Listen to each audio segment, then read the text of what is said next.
BetOnline is your number one source for all your summer sports this season, from MLB, golf, NBA, and NHL playoff stats. All the latest stats, news, scores available to follow your favorite teams. Get the latest odds and lines, the latest team matchups, player props, and odds on just about every sport out there. Head to the website today or use your mobile device to get in on the action.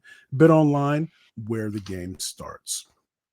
Welcome to the Bleav in Cardinals, part of the Bleav Network, joined by NFL veteran and Super Bowl 33 participant on the Atlanta Falcons, Ed Smith. I am Javon Adams. Be sure to subscribe, comment, rate, and follow this podcast, and tell all the Cardinal fans that you know to do the same. You can also watch us on Bleav TV around the country, in airports, and on YouTube. Read the top Bleav stories at si.com and follow us across all our Bleav socials. Bleav in the Arizona Cardinals. It is, again, the Arizona Cardinals centric specific show. That's Ed Smith. I'm Javon Adams. What is good, my brother? Hey, chillin' Jay. I'm just so happy we finally got to draft day, because like for the last month plus, I mean, all the speculation every single day. Well, they might do this, and what if they do this, and what if this team does that? And man, I'm so glad we're finally to the point. We're only down. We haven't even completed the first round, but at least we're getting something done where we can talk about what has been done, not what everybody's going to do. So yeah, this now, is true. Mock draft 85. We can put all those in the trash now, because we actually had a draft for real. Now, with those mock drafts, how often do you how many of those do you pay attention to, if any? Absolutely none. I try to avoid them like the plague. For the most part, we all know is there's no science to it. There's the obvious first couple picks, and then usually what happens is all it takes is one pick to throw every one of those mock drafts off.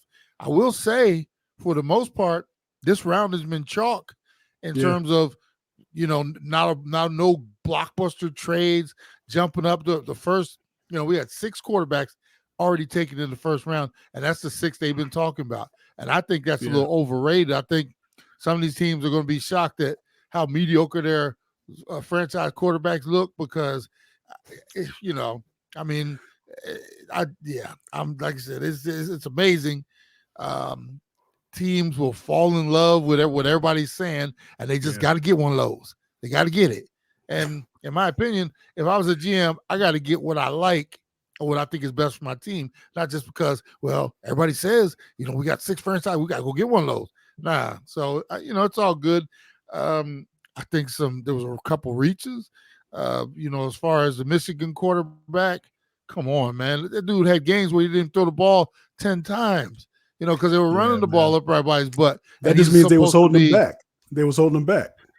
Okay. Well, now when you ask him to do some stuff at this next level, and, I guess the maybe part of it, I think, because where's he going? He's going to Minnesota. So maybe you can sit him for a year behind Arnold, who's up there, or Darnold, who's up there. Let him mature a little bit and go from there. But, like I said, it's an inexact science, and I'm just glad we're to the point now where we've got some picks in and we can actually talk about them, which we're going to do here regarding the Cardinals. Yeah, probably around midway through what we do, I want to get your thoughts on where I think one of those questionable picks that you mentioned. But of course, we're here to talk about the Arizona Cardinals. So the Arizona Cardinals. So the first couple of days of the draft, the Cardinals, at least barring any trades, moving up, moving back, or anything like that, they have 3 picks. So they had 2 in the first round, and then they have 1 pick tomorrow. So pick 4, pick 27, and pick 35. So let's get into the picks. And they kept both of their picks this evening, which is why we are on now. This is our reaction to what the Cardinals have done.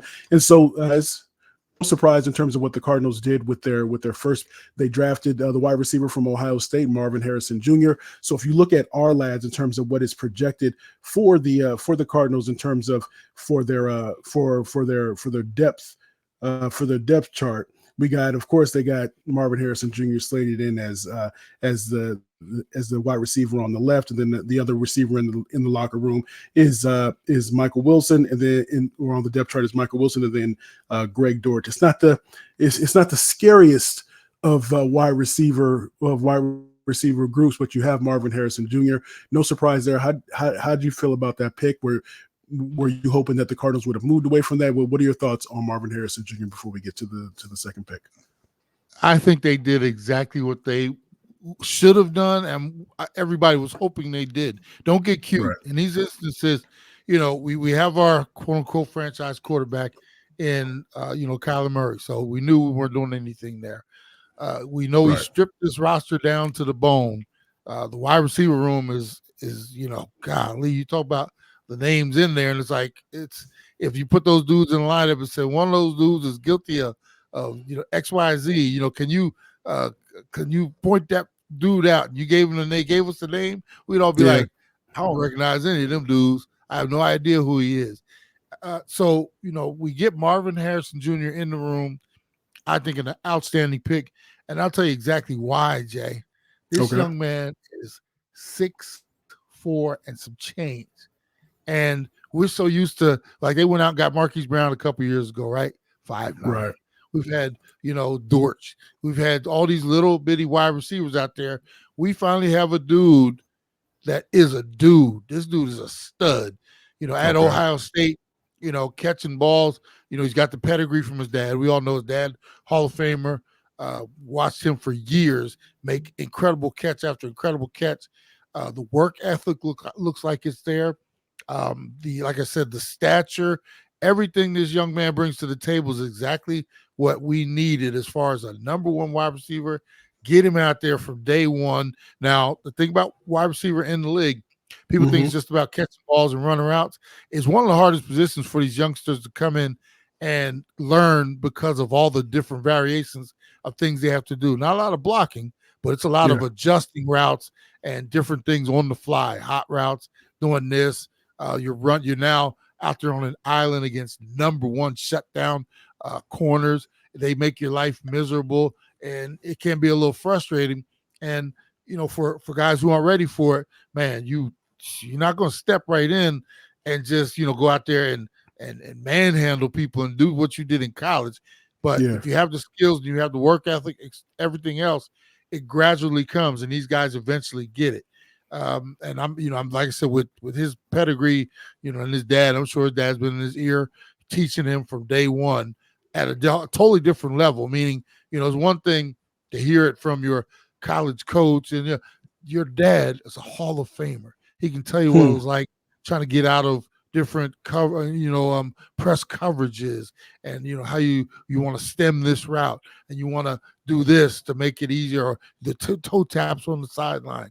All those different things. He's learned this stuff from his dad. It is going to be amazing, in my opinion. You give that weapon to Kyler, and we still have to surround him with other things. Right. We went a different. With the second pick, we addressed the defensive side of the ball. We'll get to that, but I think this pick right here was a no-brainer, and it was one of those things you just crossed your fingers. Cardinals don't mess it up and get cute and try to have somebody come and talk to you about moving a couple picks back, and then you lose this young man. I think they did the right thing. Right before they made the pick, Mel Kiper or somebody was on and gave the report. The Cardinals will let everybody know they are not taking any calls at this point. They are going to keep this pick. And as soon as they said that, I was like, good for them. They put their foot down, said, this is what we want. And maybe nobody blew their socks off with any offers, but they said, look, this is the direction we're going. I'm glad they went that route. And it's step 2 in terms of what they did last year. Now you start to rebuild this roster with athletes like Marvin Harrison Jr. And I will say as much, his character too. You start to get these good character young men in here and start building the that culture. And it does, like I said, he's going to be able to step right in here, maybe be a leader in that room with the other wide receivers, or at least gradually get into that role. And you talk about, we're trying to replace a legend here for a few years in Larry Fitzgerald. This could be step 1 in doing that. And I'm not saying replace, or, he's not going to be Larry Fitzgerald to start out with, but I'm saying at least taking a step in that direction. And I'm really happy with what they did, and I hope, like I said, from here now it's just about we got 2 more days, whatever, in the draft. It's about once they finish everything up, which is going to be really interesting. You and I'll be tracking it through the next few days, the draft picks and everything like that. Now they got to start stacking, getting other positions and rooms taken care of. But this was a great step as far as solidifying that position. And I'm just glad I'm glad they didn't try to get cute. And one of the things that you have to do, even though it doesn't matter whatever you say, one of the things that you definitely have to do is invigorate the fan base. You have to give them a reason to be excited. And Marvin Harrison Jr. is an exciting player. Now it's a matter of getting the ball and so doing some things and maybe not trying to be out of character. But if you have a player that you feel is a star in the making, then you got to do make sure you're drawing up the plays to be able to do that, and that's going to be Petzing's responsibility. But yeah, I would say the same thing. It would be easy to have said, let's just amass some more picks and let's move back and let's see what we can do. But if that's the player that you want, because somebody would have come up and somebody would have got him if you didn't. So it's better for you to have him, and now it's a matter of what you do when you have. When I won't say you have all the riches, but you have some coins there. You got some good coins that you found in the treasure box there. And Kyler Murray, quite honestly, has to be very happy with this pick as well. You start putting more weapons around him, this will make his life a lot easier. Especially when he gets back and starts doing a little chuck and duck. He at least he knows he might have a 50-50 ball in the air that one Marvin Harrison can come down with, but. Yeah, no, just you start putting these weapons around Murray. We can, let Murray do his thing now. Second year in this offense for first will be his first full season, obviously because of injury last year. But it's a great step, man. It's a great step forward for the Cardinals, and as you mentioned, for the fan base as well. It excites everybody. Bleav in the Arizona Cardinals. So let's get a little bit. So one of the things that we had talked about a couple of weeks ago, where just in terms of need, we talked about, of course, wide receiver, edge, cornerback, and then and then is you really kind of like what fill some holes, maybe offensive line help as well. So let's get into that second pick. So with the number 27 pick of the draft, or in the first round, the Arizona Cardinals ended up selecting edge rusher from Missouri, 6'5", 285-pound Darius Robinson. And so now I don't know a whole lot about Darius Robinson, so I did grab some information here. And so I'll just kind of read in terms of what the pre-draft analysis was on him, and then kind of get your thoughts. So Robinson didn't run well for a defensive end prospect at the combine, a 4.95 in the 40-yard dash. He lined up at defensive tackle earlier in his career, but primarily played on the outside in 2023, and the tape is impressive. He is a natural and instinctive pass rusher who can get to the quarterback in a number of ways. He's a polished and active hand fighter who makes it difficult to lock on and can counter when he doesn't win with his first move. His length and explosive power make Robinson a problem for interior offensive linemen when he kicks inside. And he's a physical and tough run defender with the strength to set a hard edge and the long arms to stack blockers. And so that's encouraging when you look at that, because if you're looking at what he kind of brings to the table there, especially because if the thing that impresses me is that he's a natural and instinctive pass rusher who can get to the quarterback in a number of ways. So those are the things to kind of keep in mind. But what are your thoughts just in terms of addressing one of those needs with the edge rusher from Missouri? Well, with all the the notes on him, it looks kind of like to this point he has used his physical ability at that lower level to be successful. And when I say that, it's like when you're skilled, when you have skills, you don't polish all the other things. He looks like he's got the long arms. He doesn't run great, but we're not asking him to run 40 or 50 yards. We're asking him to get out the quarterback. Burst. Yeah. Need the burst. Yeah. They talk about how he's kind of a one move guy. Doesn't have any counter moves. That's what coaching's all about, man. Yeah. I mean, when you get the guys, a young man at this level, you're not getting finished products. You're getting a young man who we got to first, teach him at this level. You got to have more than one trick in the bag. You can't just bull rush everybody and run by everybody. We got to get you to start using some spin moves, some counter moves. Use those hands, use those long arms. These are all the things that, a great defensive line coach, edge, whatever how they match him with his coaching. These are the things they're going to teach him. Now, if he's coachable, man, this is like a great piece of clay to work with.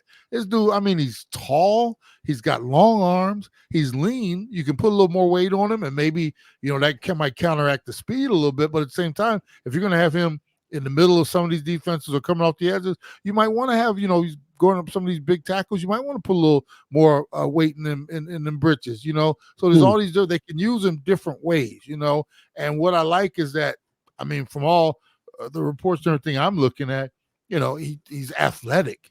And why wouldn't you want a young athletic guy? I'd rather have somebody who we need to teach a bunch of things, but he's athletic, than somebody who looks really great. He's got great form. His arms might be a little short, and he might be a little quicker, but he's reached his ceiling. This young man looks like I said, his defensive line coach has already, I bet that, when they make the pick, I mean, they're in there like high-fiving and getting ready because they know they have a talented young man coming to join that room, and we definitely need it, bro. We have emptied that basket as far as what we had here, whether it be through old veterans or mid-range, free agents, and we let a lot of guys go over the last few years. Yeah. And this is exactly, if you're going to go out and get young first-round pick, this is exactly what you want. Hungry, I listened to his post, interview. He's hungry. He's ready to go. You can't wait to get him in here so you can start teaching him and using all his athletic ability and skills. You just got to polish it up a little bit. Like I said, what's interesting though. No, real quick to interrupt you. What's interesting though, because I'm looking at our lads again for the projected for the depth chart, for the projected depth chart, and they already got him slated starting at defensive end. That shows you how light we are in like some of these rooms in as far as our depth chart. Somebody like him, he steps right in, and that's what the summer is all about, man. He's got to learn a lot of things. His head is going to be swimming. In college, I guarantee a lot of his plays, especially you're playing some of these colleges where other teams are always behind. It's like, just go get the quarterback. Now you got to worry about gap, what do they call it? Gap responsibilities. You're not just chasing the quarterback or going after the quarterback. You have to use technique. You got to make sure if you got contained, you got to stay on the outside. Don't be a hero. Don't go inside. You get clipped in there, and all of a sudden, some of these fast quarterbacks who can outrun you by, a mile, they're off and running, that type of thing. So, it's going to be a learning curve, and what's going to be interesting is how quickly he picks it up. And I'm sure they're going to be ready for a lot of mistakes, at his position and others, and, Marvin Harrison Jr. as well. They come in here.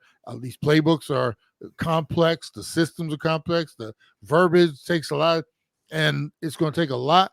But I like what Monty and Gannon are doing within the room. How many years we've been doing this, Jay, where it was like, what are they doing? They're going to even address the offensive line. What they actually stripped this thing down, but you can see them now taking piece by piece and putting it together. And like I said, they're going to work. They talked about how they got at it last year, and this is going to be really interesting. They might be wheeling and dealing, but they have a plan. And like I said, it all started tonight with those first two picks. Now, here's what's interesting, Jay. Think about this. When we got that pick from Houston last year, right? We thought that pick was going to be way up there. We thought we might have been number 27 pick is the pick from the Texans, and number 20 is number 27, man. Yeah, at one point we thought we might be picking 1 and 4 or something like that. How times changed, because that went from 2 top 10 picks possibly to back end of the first, but we still got value for where we were, and I like what they did.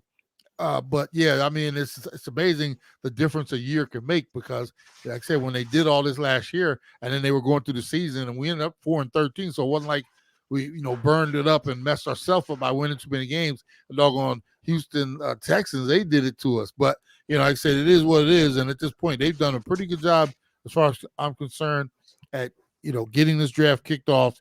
And man, in just the first 1 year and one round, I'm much more impressed by what they've done than anything that the previous regime did. So, like I said, I think we're off and heading in the right direction here.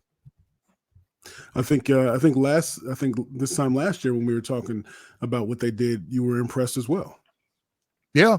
I like the fact that they made some trades, they moved back, they weren't, first off, was the very first thing they did, Jay, went out and secured something on the offensive line with Paris.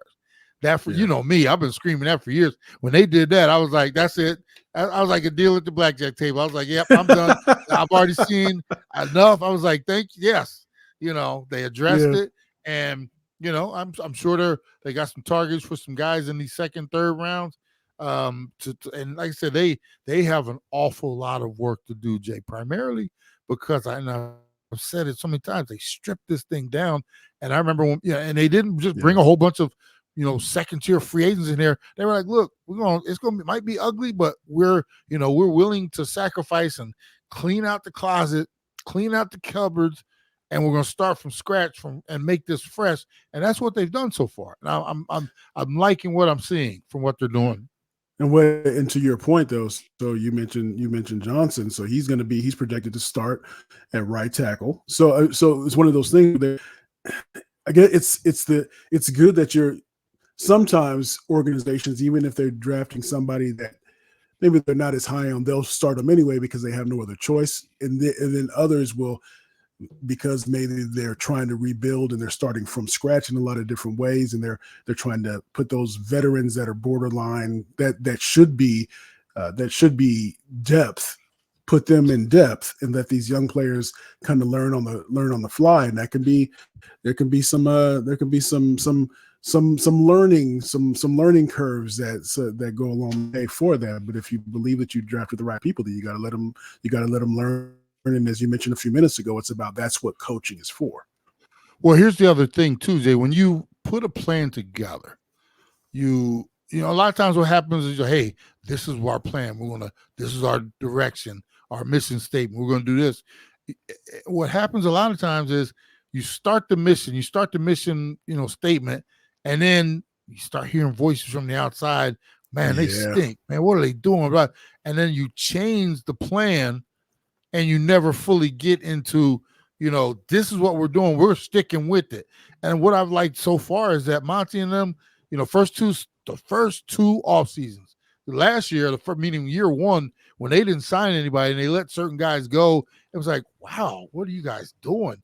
And then this past free agency period, they did the same thing. It was like, we're not going to go out there and supplement this roster with a bunch of mid-tier guys and give them a bunch of money, eating up our cap space, et cetera, et cetera. We're going to stay on the same, we're going to get a couple of quality guys in here, maybe not tier one, but we're not going out there and spend a whole bunch of money just because we have to. And what they've done so far, they've stayed according to the plan. They've, but not a whole lot of big free agent deals so far. Now, maybe next year, after you supplement with the draft this year, now next year, you got a little money saved up, you can go do some spring shopping and maybe one or two big deals to fill in here, running back or this or whatever it is.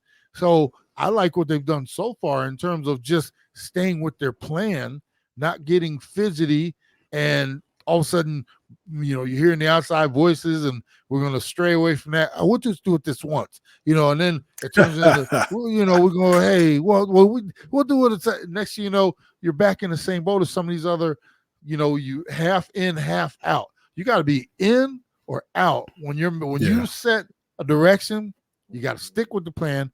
And what I've liked so far is they have doggone it stuck with the plan. And it, you and I said last year, man, this is, this could be a rough year. Murray's not coming back till whatever time, they don't have anything to keep them afloat now. And they got 4 victories out of it. But what we also saw was a team, even with inferior talent, was out there. They bought in. They were doing, they changed some rules within the building. They did that. They bought in. They just didn't have any talent out there, especially a quarterback position. But they were willing to go out there and follow the leader, and without the talent, obviously you saw the 4-13 record, but you start getting more talented players in here and ownership giving management the time, you will start to see that you go from 4-13 this year. This year, this maybe 7-10, 8-9, something like that. You start going in the right direction, and like I said, that's what I'm liking is that they are sticking to the plan. It looks like they know what they're doing so far, and it all starts, like I said, it started with free agency. They stuck with to their guns. Now we're seeing what they're doing in the draft.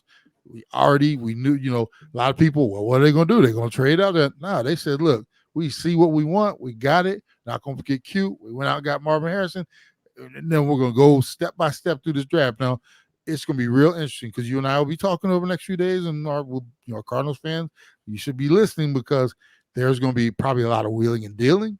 There's going to be, they're going to stack some picks for this year and next year to get ready. And like I said, this roster could take could move to much better in leaps and bounds quickly with the right scouts doing their job, Ossenfort and Gannon doing their jobs, and then once you get all the pieces in place, the players doing their jobs with the offseason programming and et cetera, et cetera. So, we're not going to be a Super Bowl contending team this year. Get that out of your thoughts and minds, folks. But they're heading in the right direction, and this is what you want. You want a team and an organization that has a plan, sticking to it, and not for short-term gratification, for long-term. And that's what it looks like they're doing here. So before we get out of here, so you mentioned stick to the plan. A team that I think did not stick to the plan was the Atlanta Falcons. They drafted Penix, and I've read a couple things there. They liked him so much, and so when you think about with the Kirk Cousins, because the Atlanta Falcons have Kirk Cousins for 4 seasons, guaranteed money, and so they draft Penix, and it just seems a little bit odd. And I think that because while I support the Cardinals, I am at heart a Raiders fan, and I thought that the Raiders might get Penix, and of course that messed it up for everything. And anyway, so we end up getting the Raiders end up getting a tight end, but that is what seemed to throw it off a little bit there. I think that was a little bit of a curveball in the draft, and I wanted to get your thoughts on it before we head out. Not one person ever talked about Michael Penix and the Atlanta Falcons. Nobody. Real quick, I'm gonna let you finish. They did work them out, though. They did work them out. I read everybody work them out. Everybody works everybody out with these. You got like Kansas City probably had a couple of some of these dudes in just to take a look, so they can say they took a look at them, and also you evaluate them because you might be playing against them soon. There's all kinds of reasons to bring certain players in. My thing is, you went out and spent all that money on Kirk Cousins. Yeah. And for what? I mean, if you probably never had any thought of the possibility of Penix being there, or at least most people thought Penix would be a guy late first round. So, I don't understand this one in terms of, and I'll throw this one at you. If there's one team that could have possibly pulled the plug or pulled the trigger on Penix, you would have thought it would have been Miami. And I'll tell you why, Jay. Left-handed quarterback already in place. People don't think that's a big deal. Your whole offense and everything you do is structured around your quarterback, protecting the blind side, running plays to his strong side, this, that, and the other, right? You go out and get a left-handed quarterback when you got Kirk Cousins in there. Everything they do is going to be, well, in your mind, I guarantee you, hey, in your mind, flip that, because if we ran that, we'd run it to the other side because we don't want you having to spin out and do this and do that. And like I said, you got, unless you have an ambidextrous left tackle who you can just all of a sudden move over to right tackle, that's another issue when it comes to if you want to run him, or if say Kirk gets to a point in the season not working out, we're going to put Michael in there. Everybody's learning something different now. The calls are different. because now Yeah. you're trying to protect his backside. So now everybody's sliding this way instead of that way. His drop, his ball out of his hand, everything. I didn't see this one coming because it just didn't make sense. They already went and got Kirk. So it's not my money. This is one of those ones that they were sitting around. Hey, watch what we're gonna do here, because nobody's gonna think we're gonna pick Penix, and he's probably gonna be there. So they're just waiting there, and it's, hey, let's go do it. And quite honestly, that sounds like just what I just talked about with the Cardinals. They had a plan, right? And they stick with their plan. Yes. Somebody right here, this does not sound like they had a plan. This was, hey, if it's there, let's go get it.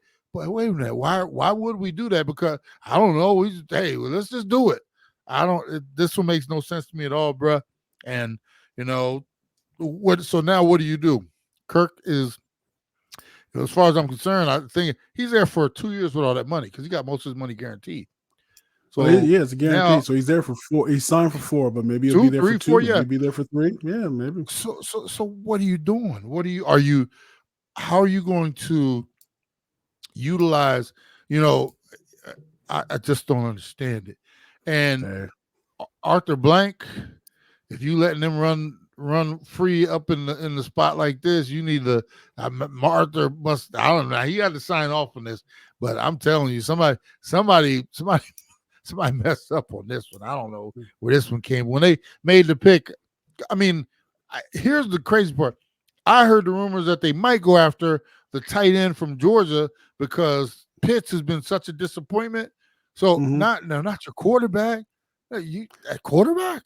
I mean, if they went out and got the tight end, okay, they're tired of Pitts, and they went out and got a quarterback when they just signed a multi-year older quarterback, right hand, left hand, all these different issues and things. Hey, ain't my money, bro, but that's a head scratcher like I've never seen right there. That is Ed Smith. I am Javon Adams. This is Bleav in the Arizona Cardinals. Make sure you tell a friend about what we have going on here.